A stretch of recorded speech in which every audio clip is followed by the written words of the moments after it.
வணக்கம். அருள்மிகு ஸ்ரீ விஜயலட்சுமி ஆனந்த ஆசிரமத்தில் காலை மற்றும் மாலையில் தியானம் செய்யும் பக்தர்களுக்கு 5 முகம் கொண்ட உத்திராட்சை பிரசாதமாக வழங்கப்படும். திருவண்ணாமலை நகரில் உள்ள அருள்மிகு அருணாச்சலேஸ்வரர் திருக்கோவிலின் கிரிவல பாதை அடி அண்ணாமலையார் திருக்கோவில் அருகில் உள்ள ஓம் நகரில் அமைந்துள்ள அருள்மிகு ஸ்ரீ விஜயலட்சுமி ஆனந்த ஆசிரமம் புதிதாக அமைக்கப்பட்டு சிவாச்சாரியார் வேத மந்திரங்கள் யாகசாலை அமைத்து மகா கும்பாபிஷேகம் வெகு விமர்சையாக நடைபெற்றது. ஏராளமான பக்தர்கள் கலந்து கொண்டு வழிபாடு செய்தனர். சென்னை மாவட்டம் சேர்ந்த யோகேஸ்வரர் லாஜ்வந்தி இவர்களது தாய் தந்தையார் விஜயலட்சுமி ஆனந்த் இவர்கள் கடந்த ஜனவரி மாதம் 2021ஆம் ஆண்டு இயற்கை மரணம் அடைந்தனர்.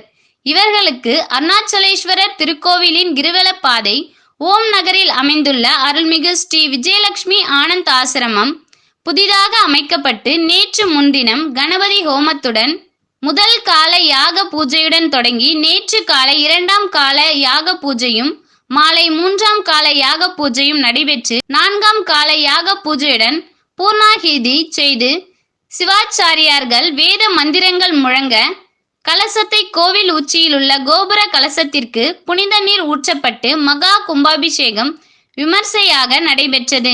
இதில் ஏராளமான பக்தர்கள் கலந்து கொண்டு சாமி தரிசனம் செய்தனர்.